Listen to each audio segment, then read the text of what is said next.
Kapaskuhan, marami sa mga kababayan natin ang tumungo pa rin sa Divisoria para bumili ng mga murang regalo.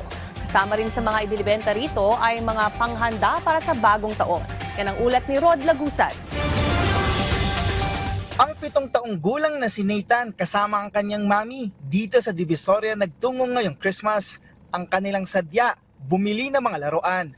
Ang ginamit nilang pambili ay ang mga napamaskuhan ni Nathan. Ayon sa kanyang mami na si Rona, ito ang request ng kanyang anak. Nakakatipid po kasi mas mura po dito. At the same time po, gusto ko po yung pera niya is ano po, parang yung desisyon niya kung ano yung gusto niya. Kasi dati in back way po, di ba, parang yung mga magulang natin, wala tayong choice kung ano yung ano, parang bibilihin natin para sa atin. Sila po yung may choice. Kaya po ngayon, nung nagkaanak po ako, lahat po ng pera na napamaskuhan niya, gusto ko siya po yung mag-decide nun. Si Nathan ready nang makauwi kasama ang kanyang bagong toys. Kumusta? Ang dami mong gifts. Excited ka na ba na malaro yung mga yan?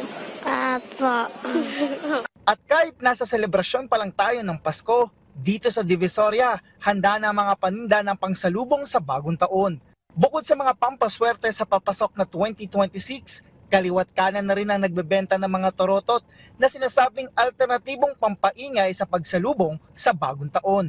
Ang tindang mga torotot ni Aling Nancy, makukulay at may iba't ibang size na mapagpipilian. Sa ngayon po, medyo laylo pa. Pero bukas, sa 26 hanggang 30, tuloy-tuloy po yung bentahan. Bali sa 29, medyo konti na lang, laylo-laylo pa, ubos na po yung ganitong torotot. Suwak na suwak anya ito na pampaingay sa bagong taon. At makatitiyak na safe na sasalubungin ang papasok na bagong taon. Mula sa pinakamura na 8 pesos hanggang sa 60 pesos, depende sa laki o klase ng torotot, habang may mga bultuhan rin na bumili ng mga torotot. Inaasahan ng mga vendor na lalaki pa ang kanilang kita habang papalapit ang bagong taon.